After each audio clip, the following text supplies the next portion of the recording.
찬송하리로다. 그는 우리 주 예수 그리스도의 하나님이시요 자비의 아버지시요 모든 위로의 하나님이시며 우리의 모든 환난 중에서 우리를 위로하사 우리로 하여금 하나님께 받는 위로로서 모든 환난 중에 있는 자들 능히 위로하게 하시는 이시로다. 그리스도의 고난이 우리에게 넘친 것 같이 우리가 받는 위로도 그리스도로 말미암아 넘치는도다. 우리가 환난을 당하는 것도 너희가 위로와 구원을 받게 하려는 것이요 우리가 위로를 받는 것도 너희가 위로를 받게 하려는 것이니 이 위로가 너희 속에 역사하여 우리가 받는 것 같은 고난을 너희도 견디게 하느니라. 너희를 위한 우리의 소망이 견고함은 너희가 고난에 참여하는 자가 된 것 같이 위로에도 그러할 줄 알미라. 형제들아, 우리가 아시아에서 당한 환난을 너희가 모르기를 원하지 아니하노니 힘에 겹도록 심한 고난을 당하여 살 소망까지 끊어지고 우리는 우리 자신이 사형 선고를 받은 줄 알았으니 이는 우리로 자기를 의지하지 말고 오직 죽은 자를 다시 살리시는 하나님만 의지하게 하심이라. 그가 이같이 큰 사망에서 우리를 건지셨고 또 건지실 것이며 이후에도 건지시기를 그에게 바라노라. 너희도 우리를 위하여 간구함으로 도우라. 이는 우리가 많은 사람의 기도로 얻은 은사로 말미암아 많은 사람이 우리를 위하여 감사하게 하려 함이라. 아멘. 한 해를 이제 마무리 짓는 12월 달이 되었습니다. 오늘 첫 주 주일 2부 예배에 참석한 여러분들에게 은혜와 주님이 주시는 위로함이 가득하기를 주의 이름으로 축복합니다. 지난 한 주간 세 분의 천국 환송을 하였습니다. 우리 담임 목사님, 부친 되시는 박영수 권사님의 장례를 인도하였고, 선교지에서 함께 동역하며 사역했던 공영훈 선교사님, 부친인 공기택 장로님의 천국 환송, 그리고 갑작스런 소천으로 우리의 곁을 떠나 아버지의 품에 안기셨던 고 장영수 안수 집사님의 천국 환송 예배를 집례하면서 많은 생각을 하게 되었습니다. 8남매를 아주 열심히 사셨고 잘 키우셔서 8남매 중에 3명을 목사가 되게 만드셨고 믿음의 가문을 이룩하신 우리 담임 목사님의 부친 되시는 박영수 권사님, 그 한 분을 통하여서 하나님께서는 번성하게 하시고 또 번성하게 하시는 축복을 주시어서 20명의 손자와 11명의 증손자를 두시는 아주 다복한 가정을 세우셨던 것을 보았습니다. 그리고 목사님의 고백 속에서 아버지가 되어주시고 우리 아버지가 되어주시고 8남매의 아버지가 되어주심이 너무나 고맙고 감사합니다. 비록 많이 배우진 못하셨어도 인생의 삶을 누구보다도 자녀들에게 잘 심어주셨기에 자녀들로 하여금 존경받는 그러한 부모로서 생을 마감하지 않았나 생각을 해봅니다. 또 우리 공영훈 선교사님이 장례를 끝나고 저에게 보내온 글을 읽으면서 많은 생각을 또 해보게 되어졌습니다.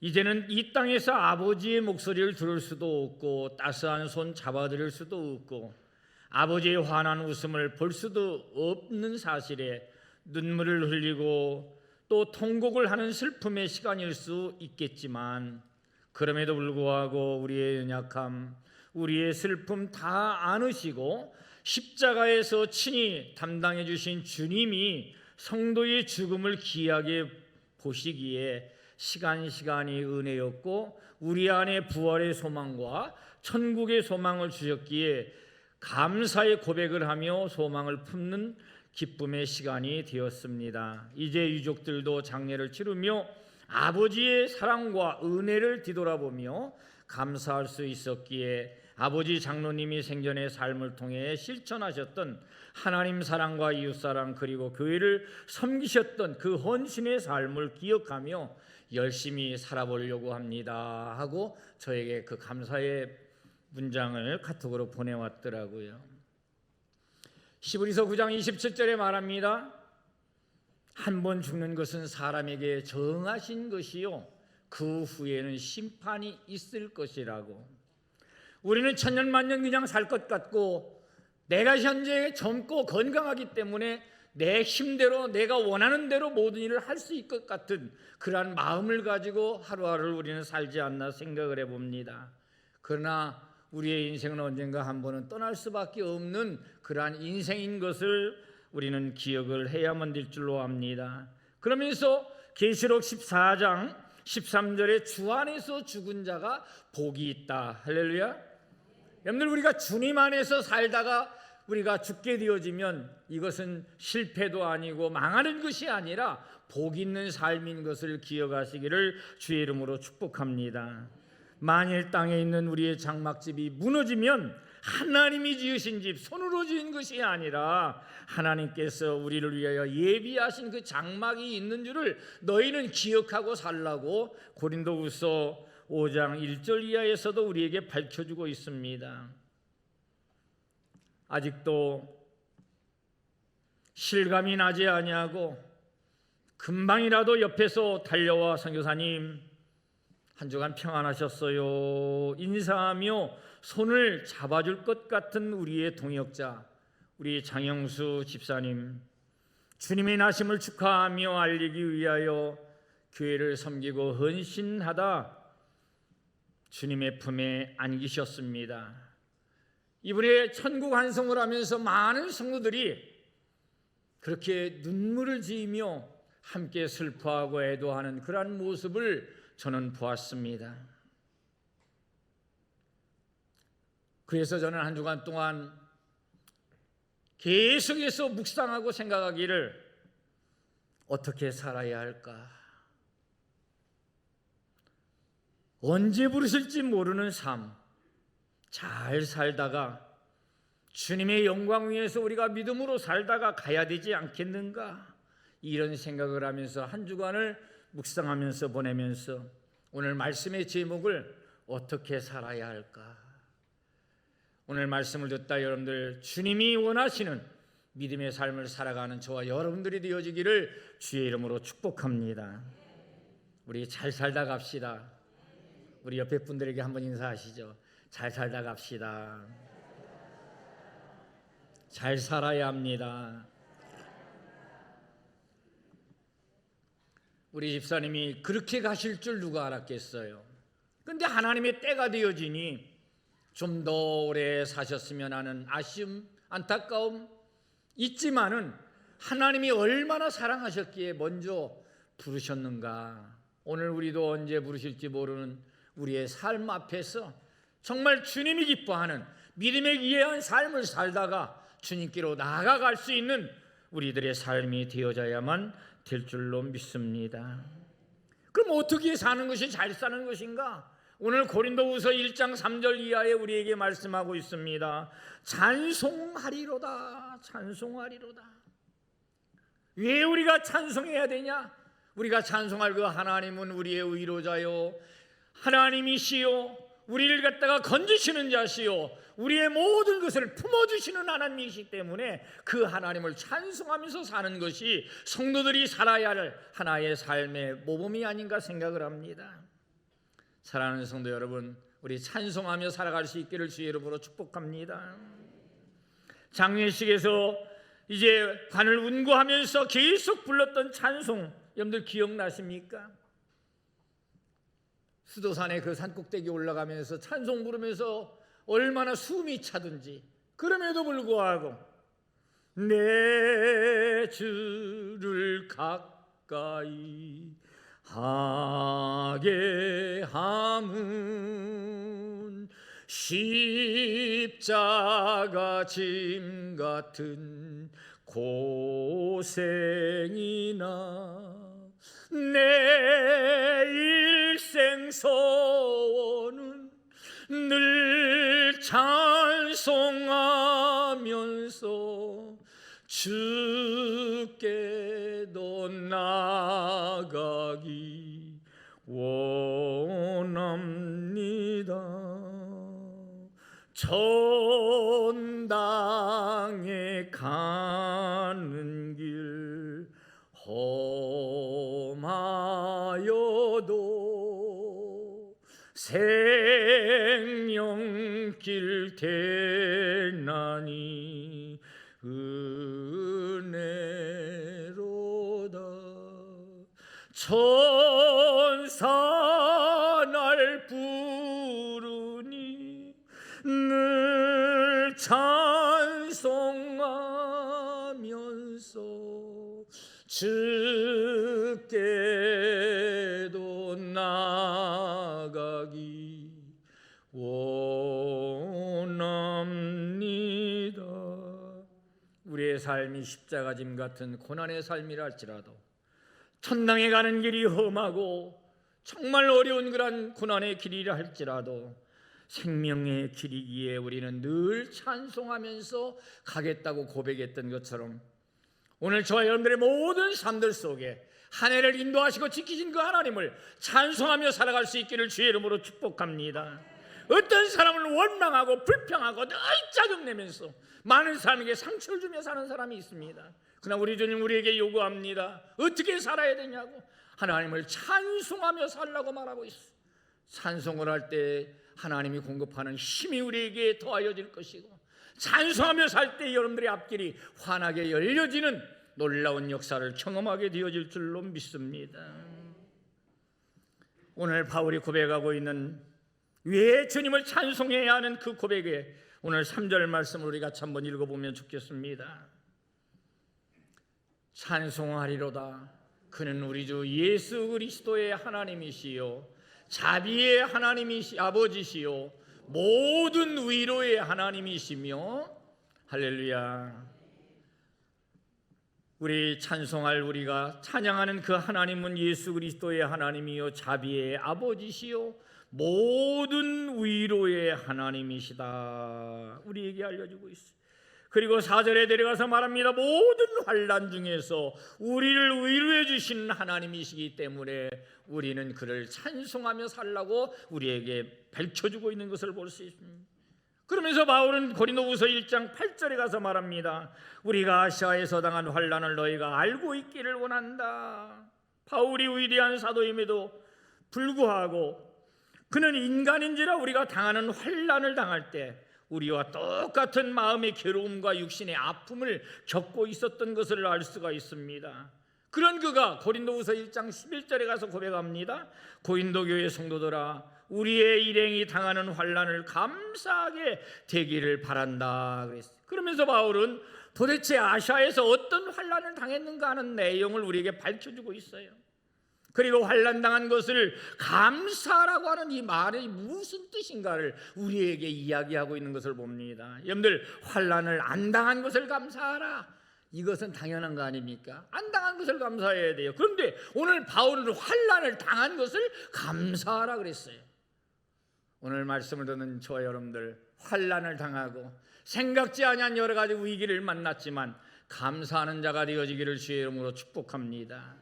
세 분의 장례를 보면서 저는 느꼈어요. 가족들이 어쩜 그렇게 마음속에 평안함이 있고 그 어려운 가운데도 감사하고 감사하는 그러한 모습을 보았어요. 왜 그렇겠습니까? 환난 중에 우리를 인도하시는 하나님이 그들의 마음 가운데 계시기 때문이 아닌가 생각을 합니다. 여러분들, 이 하나님이 없는 사람은요, 조금만 어려움이 당해도 원망합니다. 불평합니다. 하나님을 멀리하려고 합니다. 그럼 바울이 아시아에서 당한 환난, 이것을 너희들이 정말 기억하기를 원하는데 그 환난이 뭡니까? 사도행전 14장에 보면 그 환난에 대한 내용을 이야기를 합니다. 바울이 루스드라에서 복음을 전하다가 유대인들의 돌에 맞아 거의 죽을 지경. 그들이 바라보니까요, 바울이 돌에 맞아가지고 피투성이가 돼가지고 다 죽은 것 같아요. 그러다 이를 끌어다가 성 밖에다 던져버립니다. 그런데 그곳의 날씨가 서늘했는지 죽은 줄 알았던 사도 바울이 깨어나요. 깨어나고서 어지간한 사람 같으면 그것을 쳐다보기도 싫을 거 아닙니까? 그럼에도 불구하고 피투성이 된 자기의 몸을 이끌고 다시 그 상 안으로 들어가가지고, 너희들은 나를 죽이려고 했지만은 나는 여러분들을 사랑합니다. 예수 그리스도를 믿으시오. 복음을 전하게 되어질 때 그 모습을 보는 유대인들과 많은 사람들은요, 기겁을 했을 거예요. 왜? 피투성이가 된 그 모습을 가지고 예수를 믿으라고 증거하는 그의 모습을 바라보면서. 전도하다가 돌멩이에 맞아 죽기 직전까지 갔었던 그가 얼마나 큰 환난입니까? 죽음의 고비 앞에 있었지 않습니까? 그럼에도 불구하고 그는 예수님을 증거하는 전도자로 그 성에 다시 들어가 복음을 증거했더라고 하는 사실입니다. 그뿐만 아니라 빌립보와 에베소에 당한 환난이 쭉 이 사도행전 14장에 기록이 되어집니다. 그것만이어도 그래도 괜찮아요. 고린도 교회에는 바울을 예수님이 세운 사도 혈통이 아니라고 주장하는 사람들이 막 생겨나가지고요, 저 사도 저거 가짜야, 추천서 하나도 없어, 이리 가면서 사도 바울을 갖다 완전히 멸시해버리는 거예요. 그 사도 바울이 멸시당하는 건 얼마든지 참을 수 있는데 사도 바울을 멸시함으로 인해 가지고 그가 전한 복음, 이 복음까지도 완전히 다 매장시켜버리려고 할 때 사도 바울이 얼마나 마음의 아픔이 있었는지 몰라요.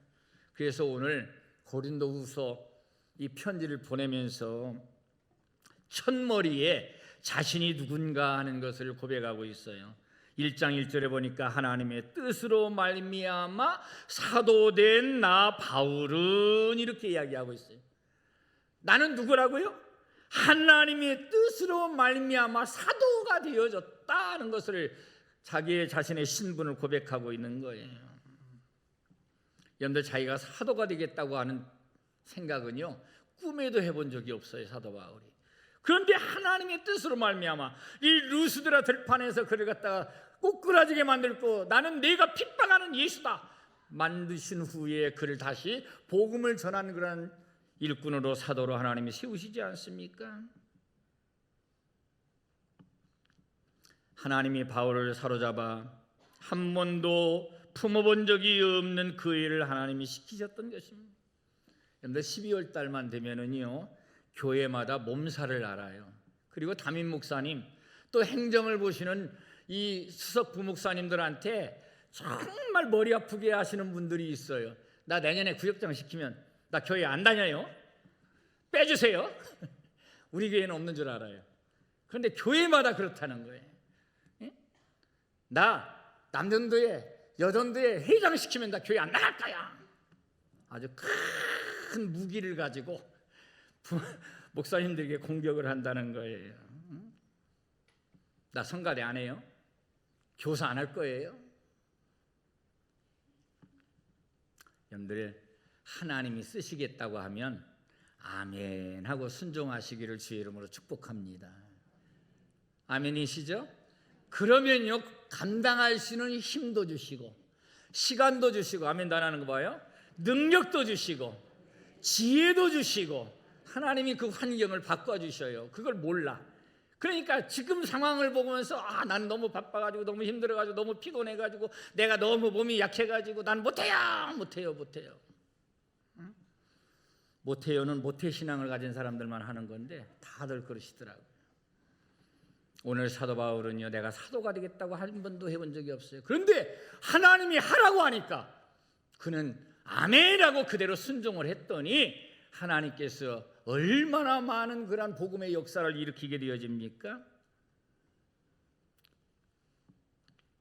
사도 바울은요 내가 하고 싶어서 시켜달라고는 또 아니고 주님께서 환상 가운데 나타나가 나를 꼬꾸라뜨려서 사도로 세웠다면 최소한 이런 고통은 안 당하게 하는 게 맞지 않습니까? 나를 죽이시려고 합니까? 한 번도 하나님 앞에 원망하거나 불평한 적이 없어요. 묵묵히 사도의 직분을 감당하면서 후회한 흔적이 한 번도 성경에서 찾아볼 수가 없습니다. 그러면서 오히려 환난 중에 그는 하나님 앞에 감사하면서 그 사명을 감당하였던 것을 볼 수 있습니다. 오늘 저와 여러분들 사도 바울같이 우리에게 어떤 일이 맡겨지든지 간에 감사함으로 그 일을 잘 감당할 수 있기를 주의 이름으로 축복합니다. 제가 본부에 올라가 가지고요 매일 하는 게 뭔지 알아요? 오전에는 행정을 도와주고 오후에는 작업복을 입고 수도 새는 것도 고쳐주고 전기 끊어진 것도 해주고 꼭 사찰 집사님 같은 역할을 지금 하고 있어요. 그래도 저는 부끄럽지도 않고요 싫지가 않아요. 왜? 남들이 못하는 거 내가 지금 하고 있으니까. 그런 마음을 가지고 또 내가 작은 그런 하나님이 주신 달란트 가지고서 섬길 수 있으니까 이런 마음을 가지고 하니까 얼마나 기쁜지 몰라요. 사랑하는 성도 여러분, 이럴 수가 있습니까? 하나님이 계시다면 왜 이런 고통을 나에게 주십니까? 이렇게 원망하고 불평하는 우리의 모습이 아니라 오늘 사도 바울이 고백하는 것처럼 찬송하리로다. 하나님을 찬송하며 살아갈 수 있기를 주의 이름으로 부탁을 드립니다. 왜 하나님을 찬송해야 되느냐? 오늘 성경 3절에서 7절까지 보면요, 위로의 하나님이시기 때문에 찬송하라 그랬어요. 여기에서 10번씩이나 위로. 여러분들 그 위로의 하나님이 오늘 아침에 저와 여러분들을 만져주시기를 주의 이름으로 축복합니다. 이 위로라고 하는 말을 원어에서 보니까요, 옆에서 힘을 실어주다는 그런 뜻이 담겨져 있어요. 여러분들 위로한다는 것은 단순하게 슬픔을 달래주는 그런 소극적인 행위가 아니라 기운을 불어넣어서 힘이 솟아나게 만들어 적극적으로 모든 일을 돕는 것을 위로라, 이렇게 이야기를 하고 있습니다. 끝까지 갈 수 있도록, 포기하지 않도록 옆에서 격려해주고 힘을 불어넣어주는 것, 이것이 위로임을 밝혀주고 있습니다. 그래서 사도 바울은 그가 달려갈 길을 끝까지 달릴 수 있었던 것이 바로 이러한 하나님의 위로가 자기에게 있었기 때문임을 이야기를 하고 있습니다. 여러분들 어려울 때 우리에게는 위로가 필요합니다. 우리 양정교회 성도들 서로 위로하고 위로를 받으며 세임을 얻는 삶이 교회 안에서 이루어지기를 주의 이름으로 축복합니다. 함께 아파하고 함께 울어줄 수 있는 그러한 성도가 내 곁에 있다면 아마 어려운 환경 속에서 쉽게 일어나리라고 생각이 되어집니다. 사도 바울이 험한 선교 현장에서 지치지 아니하고 그 사역을 감당할 수 있었던 원동력은 계속된 하나님의 위로하심이 그에게 있었기 때문임을 고백하고 있습니다. 우리가 환난을 당할 때 위로해 주셨어. 우리도 여러 환난을 당한 사람들을 위로할 수 있게 만드시는 그분, 그 위로하심이 오늘 아침 말씀을 듣는 저와 여러분들에게 가득 넘쳐나기를 원합니다. 누구나 자신이 위로를 받은 만큼 남을 위로할 수 있다고 합니다.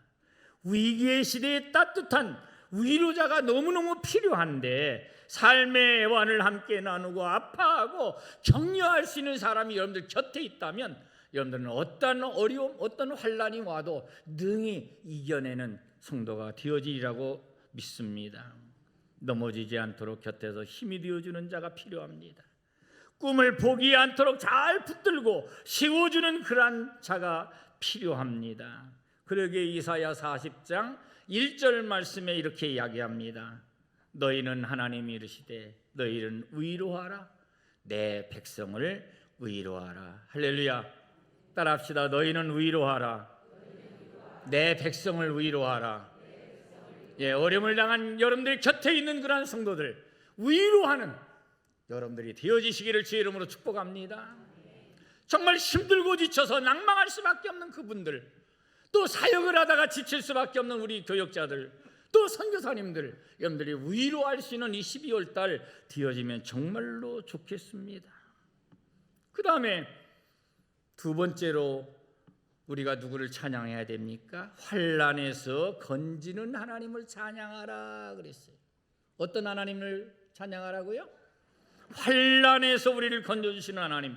고린도후서 1장 10절 말씀을 같이 읽어봅니다. 시작.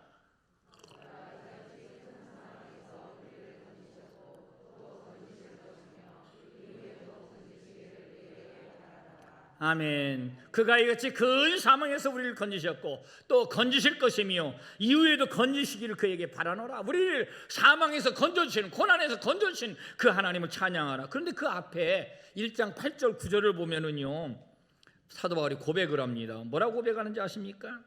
아시아에서 당한 환난을 너희가 모르기를 원치 않다. 너희가 내가 당한 환난을 알기를 원한다, 이 소리예요.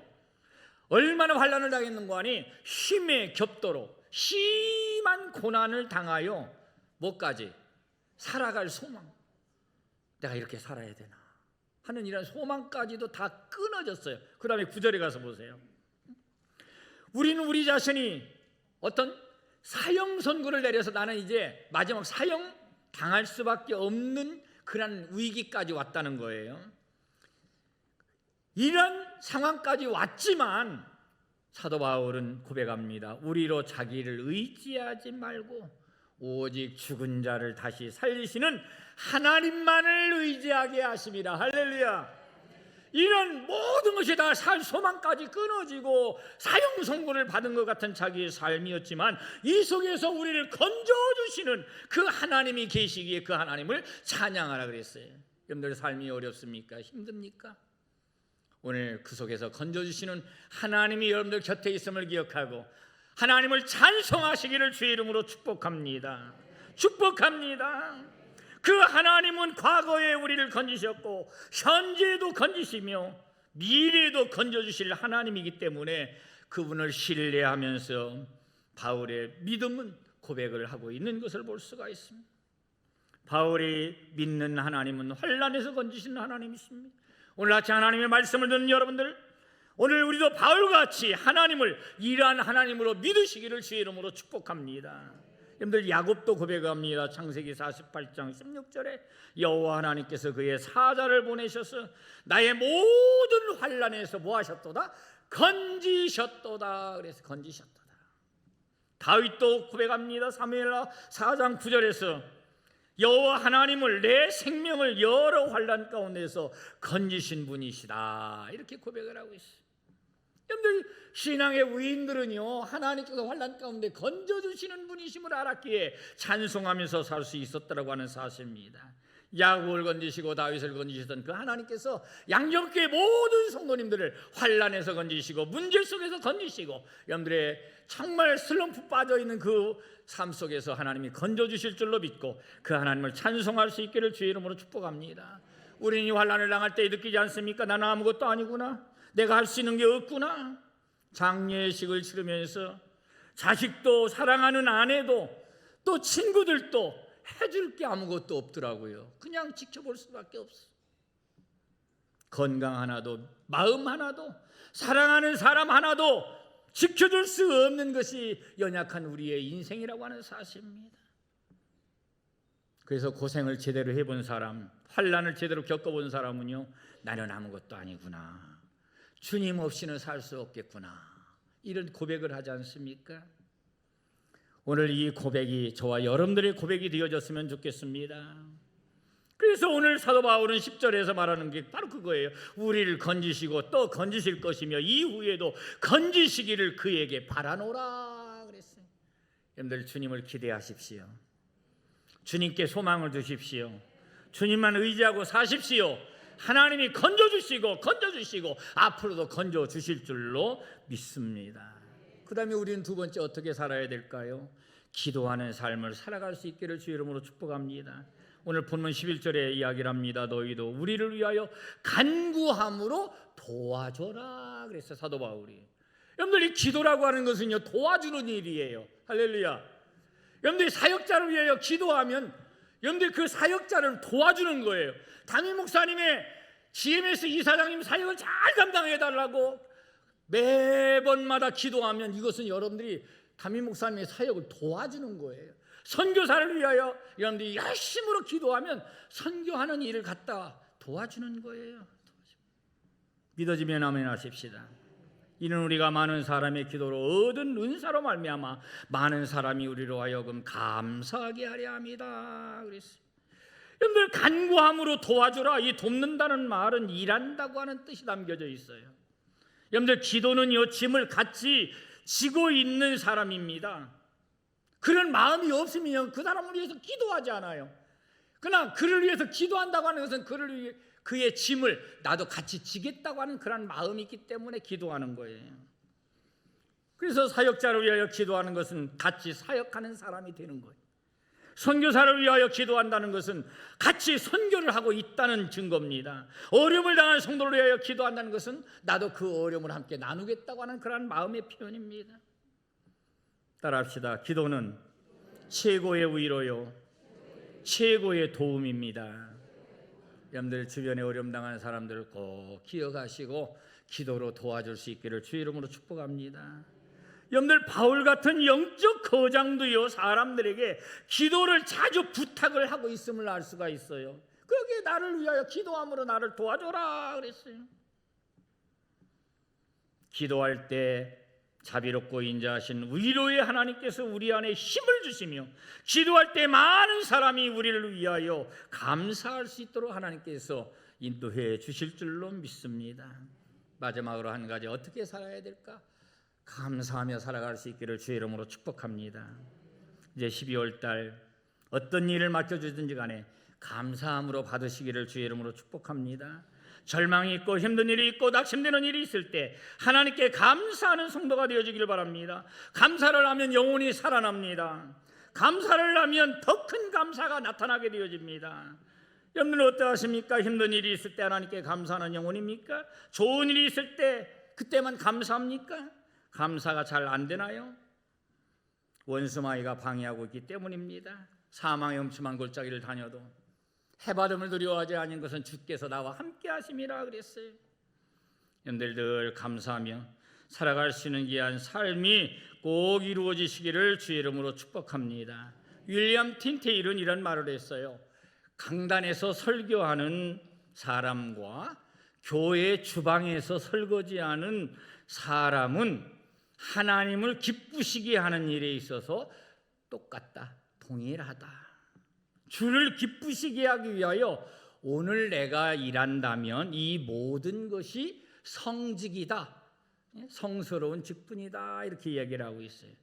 내가 화장실 청소를 하든 쓰레기를 치우든 낙엽을 쓸든 김장을 하든 주일 식사 봉사를 하든 또 교사로 섬기든 성가대로 섬기든 이 모든 것은 하나님이 모실 때 주님을 기쁘시게 하는 일이기 때문에 똑같다는 거예요. 설교자만 그냥 하나님이 기뻐하는 게 아니라 똑같다는 거예요. 그럼 여러분들 마음속에 와닿는 게 있죠. 내가 어떤 일이 맡겨지든지 간에 그 일이 성직이라고 생각하고 열심히 감당하려면 하나님의 기쁨이 되어지는, 그리고 교회는 더 든든히 세워지는 놀라운 역사가 나타나게 되어질 줄로 믿습니다. 성경은 말합니다. 항상 기뻐하라, 쉬지 말고 범사에 감사하라. 이는 그리스도 예수 안에서 너희를 향하신 하나님의 뜻이니라 그랬어요. 여러분들 하나님의 뜻이면 해야 돼요, 말아야 돼요? 대답해 보세요. 해야 돼요, 말아야 돼요? 가야 돼요, 가지 말아야 돼요? 하나님의 뜻이면 가야 돼요. 해야 됩니다. 그래서 하나님의 뜻이면 그대로 하시는 우리 양정교회 모든 성도님들이 되어지시기를 주의 이름으로 축복합니다. 요즘 2돌 된 저희 손자가 할머니한테나 엄마한테 늘 하는 말이 있어요. 그거 안 하면 어떻게 돼? 밥을 안 먹으려고 그래요. 밥 안 먹으면 안 돼. 그러면 밥 안 먹으면 어떻게 돼? 잠 안 자면 어떻게 돼?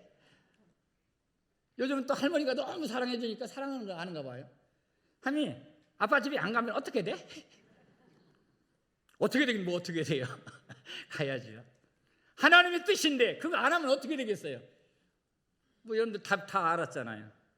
여러분들 하나님의 뜻을 잘 순종하며 나가는 귀한 삶이 이루어지시기를 주의 이름으로 축복합니다. 이제 말씀을 맺겠습니다. 오늘 아침 어떻게 살 것인가를 우리가 생각해 보았어요. 찬송하며 살아갈 수 있는 저와 여러분들도 이어지시길 바랍니다. 언제 부르실지 모르는 우리의 인생, 우리를 위하여 위로하시며 환난에서 건져주시는 하나님이 내 곁에 있음을 기억하고 늘 찬송하며 살아갈 수 있기 바라고요. 위로의 하나님이 함께 하실 뿐만 아니라 자기를 의지하지 말고 하나님만 의지하고 살라고 오늘 사도 바울이 고백했던 것처럼 고난이 와도 이 모든 것을 인도하실 분이 결국 하나님이신 것을 기억하고 하나님만을 믿고 따라가는 저와 여러분들이 되어지시고 기도로 주변에 있는 사람을 돕고 의지하고 또 협력하고 살고 감사하며 사는 저와 여러분들이 되어지시기를 주의 이름으로 축복합니다. 우리 찬송 한 장만 하고 같이 기도하도록 하겠습니다. 620장 우리 뜻을 한번 생각하시면서 우리 찬송했으면 좋겠습니다.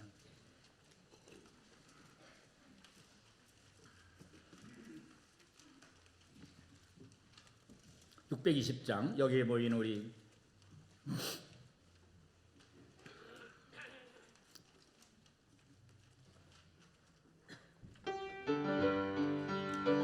가사를 생각하시면서 한번 찬양했으면 좋겠습니다.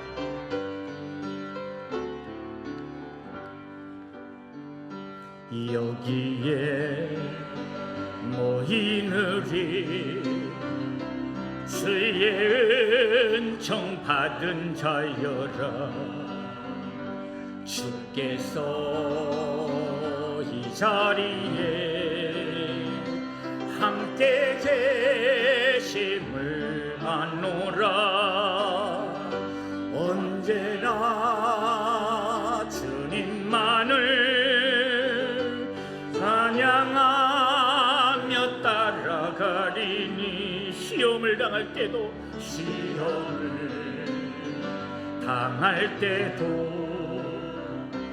함께 계심을 아노. 2절합니다.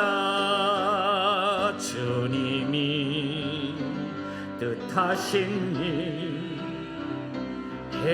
헤아리기 어렵더라도 언제나 주 뜻 안에 내가 있음을 아노라. 사랑과 말씀들이 나를 더욱 새롭게 하니 때로는 넘어져도 최후의 승리를 믿노라. 최후 승리를 믿노. 3절합니다. 여기에 모인 우리 사랑받는 주의, 우리 옆에 사람 손을 한번 잡고 합시다. 주께서 뜻하신 바 우리를 통해 펼치신다. 펼치신 아멘 아멘. 고통과 슬픔 중에 더욱 주님 사랑하오니 어려움 이겨내고 어려움 이겨내고 주님 더욱 찬양하 아멘. 이 믿음 더욱 거세라. 주가 지켜주신다. 모든 밤에도 주의 밝은 빛 인도하여 주시. 그대로 눈을 감고 1분만 기도하겠습니다. 언제나 주님만을 찬양하며 살아가는 귀한 삶이 이루어지기를 원합니다. 시험을 당할 때에도 함께 하시는 주님, 때로는 넘어져도 최후 승리를 믿고 어려움을 이겨내고 주님 더욱 의지하는 귀한 삶이 하나님 이루어지게 허락하여 주옵소서. 1분만 기도하겠습니다. 오 주님,